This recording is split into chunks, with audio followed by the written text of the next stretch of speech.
তখন অবশ্যই আমি অনেক অনেক ছোট ছিলাম এবং অভিনয়ের জায়গা থেকে খুব কাঁচা ছিলাম।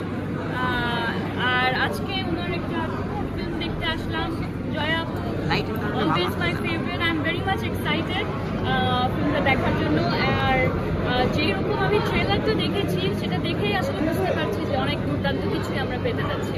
আপু, আপনার ছবিটা কি চলছে জিজ্ঞেস করে যে আপনি খুবই চ্যালেঞ্জিং রোল করেছেন, পুরো ফ্রেমে আপনাকে দেখা যাচ্ছে, একটু যদি স্পয়লার না দিয়ে বলেন যে সবচেয়ে কোন জায়গাটা করতে বেশি কষ্ট হয়েছিল?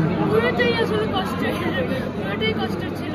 তবে হ্যাঁ, আমার প্রথম ফিল্মে আমি আসলে একজন গর্ভবতী মহিলা এবং হচ্ছে গিয়ে যে আসলে এক ধরনের একটা ইনসিডেন্ট ঘটে যাওয়ার পর সেই স্ট্রাগলটুকু নিয়ে পুরো জার্নিটা আসলে আমরা দেখিয়েছি।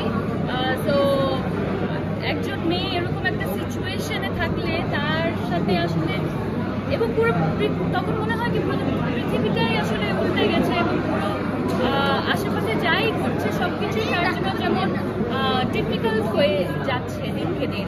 তো সেটা নিয়ে আসলে গল্প এবং প্রিয় মানুষদের গল্পটা আবারও যদি বলতে হয়, আমাদের আশেপাশে ঘটে যাওয়া যেই ভুলগুলো আছে, যেই ধরনের অন্যায় আছে সেটা নিয়ে এই গল্পটা। যেমন আমি যদি আবারও বলতে হয় বলবো, যেমন একটা বিল্ডিংয়ে আগুন লেগে গেলে আসলে কি কি করতে হয় এবং একদম প্রাথমিক আমাদের কি করা উচিত সেটার সঠিক শিক্ষা আসলে দেয়া নেই এবং একটি বিল্ডিং আসলে কি ধরনের সেফটি থাকা উচিত সেটা থাকে না। অ্যাম্বুলেন্সে যখন একজন পেশেন্ট যায় তখন দেখা যায় ওই অ্যাম্বুলেন্সে আসলে জায়গা করে নিতে পারে না, তখন ওই কষ্টটুকু আসলে ওই অ্যাম্বুলেন্সের মধ্যে যে সাফার করছে এবং তার পরিবার সেটা আসলে কেউ বুঝতে পারে না।